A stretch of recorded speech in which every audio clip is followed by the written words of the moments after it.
Ramazan ayı gəlmədən öncə 10 şey haqqında sizi məlumatlandırmaq istəyirəm.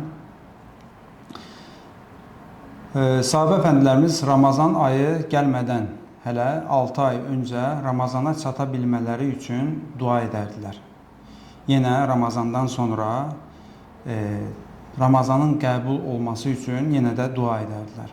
Bu da Ramazan ayının nə qədər böyük bir nemət olduğunu bizə göstərir.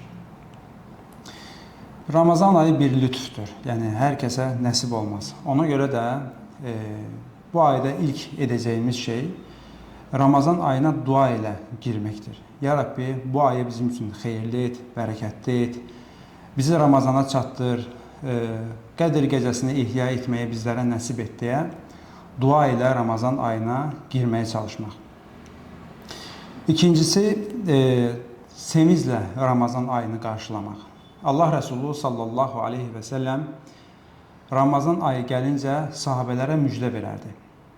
Yəni, bildiyiniz kimi bu ay Quran-ı Kərimin dünya səmasına nazil olduğu bir ay, eyni zamanda da Ələq surəsinin ilk ayələrinin Hira məqarasında Allah Rəsulü sallallahu aleyhi və səlləmə nazil olduğu bir aydır. Rəhmətin, məğfirətin bol-bol olduğu bir aydır. 1000 aydan daha xeyirli bir gecənin olduğu bir aydır. Günahların bağışlanmasına vəsilə olacağı, fürsət olacağı bir aydır. Ona görə də sevinməyimiz lazımdır. Burada deyə bilərsiniz ki, necə sevinək? Namaz qılacağıq, oruç tutacağıq, ac qalacağıq, təravih namazları var, səhər sahura qalxmaq var. Necə sevinək? Belə düşünün, bir tacir bir ay boyunca çoxlu satış edər. Bəlli mövsümlər var ki, yəni yarmarkalar açılar. Qazancın çox olduğu bir ayda sizcə ağıllı tacir nə edər? Üzlər yoxsa sevinər? Əlbəttə ki, sevinər. Amma çox işləyəcək, çox çalışacaq. Bəlkə gecələri yatmayacaq, amma o ay qazancı çox olduğu üçün o ayı özünə fürsət bilib ondan yararlanmağa çalışacaq. Eynən biz də Ramazan ayını özümüzə fürsət bilib bu ayı qazanmağa çalışmalıyıq. Müminin ən böyük qazancı isə axirət qazancıdır. Ona görə də bu ayı girməyimizə sevinməliyik.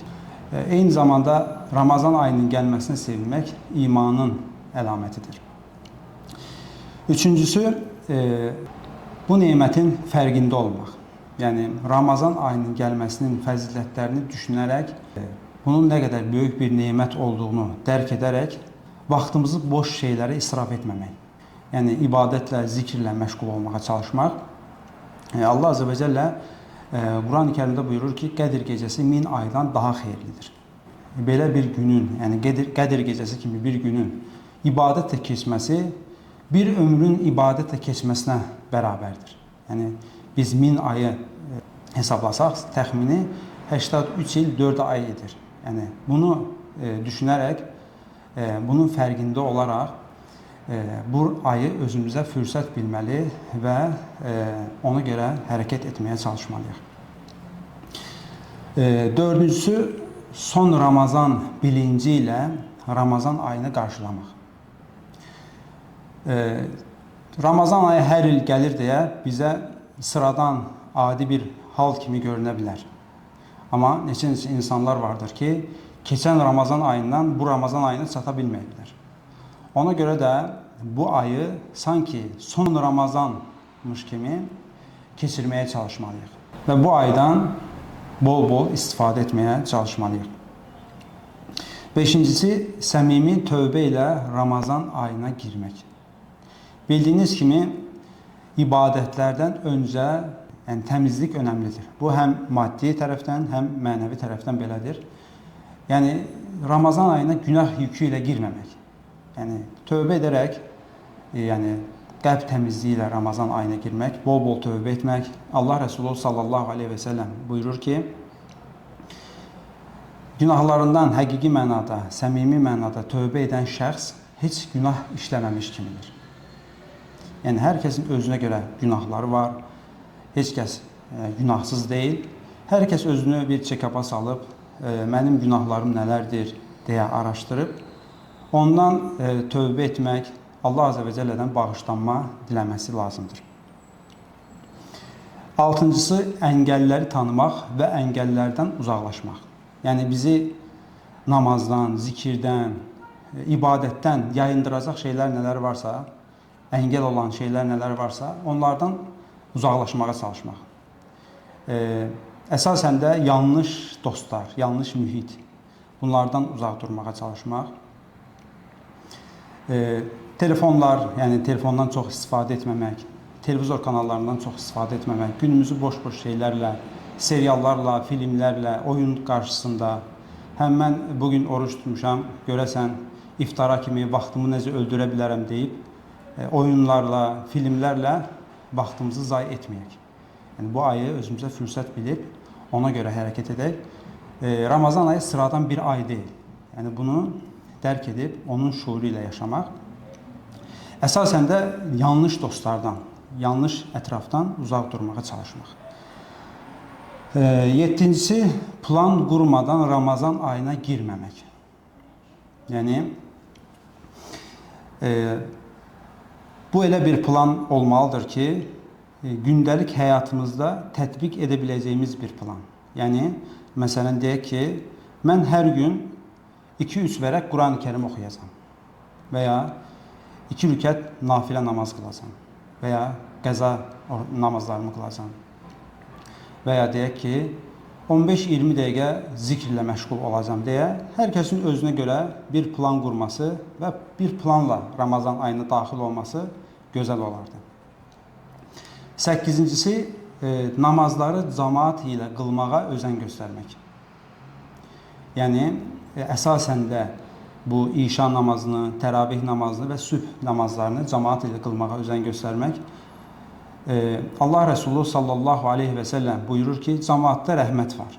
Eyni zamanda Allah Resulü buyurur ki, cəmaat ilə qılınan namaz tək qılınan namazdan 27 qat daha üstündür.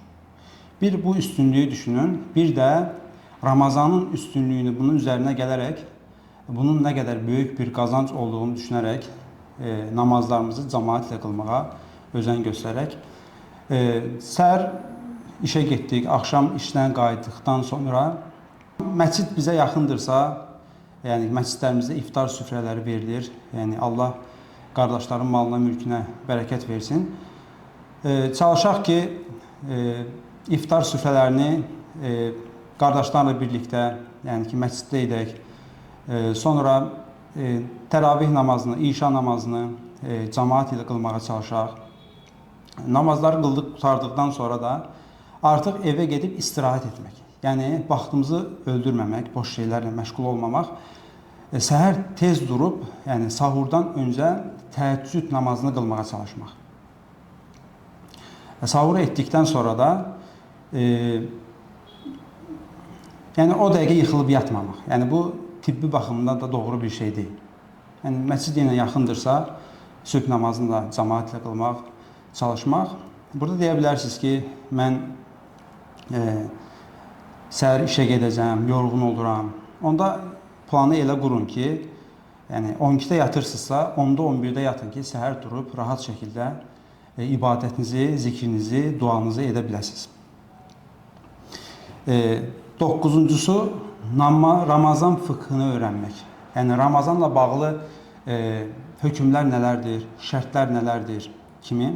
Məsələn, orucu pozan hallar hansılardır? Bunları öyrənmək. Kəffarə halları, sonra qəza halları hansılardır? Səfər hökmləri hansılardır? Qadınla bağlı məsələlər hansılardır? Bunları öyrənməyə çalışmaq. YouTube kanalından və ya internetdə yazaraq, internet vasitəsilə öyrənə bilərsiniz. Əgər ki, evdə ilmihal kitabı varsa, yenə də oradan oxuyub bunları öyrənə bilərsiniz. 10-uncusu, müjdə və məhrumiyyət hissi ilə, şuuru ilə Ramazan ayını keçirməyə çalışmaq. Yəni, qorxu və ümid arasında Ramazan ayını keçirmək. Həm özümüzə bir müjdə bilməliyik bu ayı, həm də o aydan məhrum ola biləcək hissi ilə Ramazan ayını keçirməliyik. Ona görə Əsasən çalışmalıyıq ki, bu Ramazan ayının son 10 gününü, hətta hər gününü sanki Qədir gecəsi imiş kimi keçirməyə çalışmaq, ibadətlə məşğul olmağa çalışmaq. Allah Azze ve Celle qüdsi bir hədisdə buyurur ki, Adəm övladının etdiyi hər bir əməl özü üçündür. Ancaq oruc mənim üçündür. Ona görə də onun mükafatını mən verəcəm. İmam Buxarinin və İmam Müslimin səhihində keçən bir hədisdə Allah Resulü sallallahu aleyhi və səlləm buyurur ki, Ramazan gəlincə cənnət qapıları açılar, cəhənnəm qapıları bağlanar və şeytanlar, yəni azğın şeytanlar zəncirlənər. Yenə başqa bir səhih hədisdə Allah Resulü sallallahu aleyhi və səlləm buyurur ki, kim Ramazan ayını imanla və savabını Allahdan umaraq oruç tutarsa, onun keçmiş günahları bağışlanır. Ümid edirəm ki, bu video sizin üçün faydalı olmuştur. Allah Azze ve Celle hər birimizi müvəffəq etsin. Vəlhamdülillahi Rabbil alemin.